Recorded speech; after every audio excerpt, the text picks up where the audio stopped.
Well, this gospel reading's a pretty messed up story. Just listen to the words of these Pharisees who bring this woman. We caught her in the very act of committing adultery. It begs the question, how did you do that? Were you like hiding behind the curtains and just waiting to spring out and say, gotcha? It's just messed up. The other messed up thing is the law has all sorts of things it has to say about committing adultery. And one of the things is both parties, the man and the woman, are supposed to be stoned. And yet they only bring the woman. This woman, who knows what has gone on in her past or in her life? Maybe she's in the practice of harlotry. I have no idea. We don't really get a lot of details. But this woman is just being used in this story. She's not being seen for who she is. She's being used as a harlot, probably, possibly. And now she's being used only in order to trap Jesus. Her dignity means nothing to the Pharisees or to anybody who's used her in their life. And Jesus takes this whole situation and bends over and starts writing on the ground. I've heard all sorts of different theories of what is he writing about. Some people say he's writing the sins of everybody who's there. And I don't think that's, maybe, I guess, it could happen.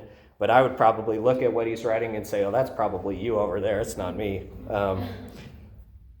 But there was this practice apparently in ancient Judaism, or actually in just rabbinic thought, of if somebody brings you a question about the law, which is what the Pharisees have done to Jesus here, then you're supposed to figure out from Scripture what your defense is going to be, or what your judgment is. And so Jesus is seated through this whole thing, and he only bends over to write on the ground. Seats are a place of authority, and he never stands in this whole passage, if you notice that very carefully. He'll bend over to write, but he's always seated in a seat of judgment. And first, he judges the Pharisees. The phrase he finds is basically that whoever condemns somebody to death is the first to have to throw the stone. And so he kind of plays with the scripture there to throw it back on the Pharisees. Okay, if you have been without sin, then you cast the stone first, if this is what your judgment is. And then he bends over to write down on the ground again because he hasn't finished his judgment. He still has to judge the woman. And with great grace and tact, he judges her, but he says, don't sin anymore. He says, I don't condemn you, but don't sin anymore. This is a beautiful story, I think, with how we need to carefully consider and take care of any person that we run into in our lives. We're going to inevitably, if we have not already, find people who are not living a necessarily upright life. Maybe they're doing things that are even contrary to what the church teaches, and maybe, heck, they even might call themselves Catholics. Who knows? And yet, what is our response to these kinds of people? Is it to say like, oh yeah, no, you're pretty much worthless? Or is it to treat them with mercy? Is it to see past what they're doing and to see into the depths of who they are as a child of God? I like to think that this woman was a harlot in the time of Jesus. She was just going around sleeping with people or whatever else. And nobody cared to know her for who she was.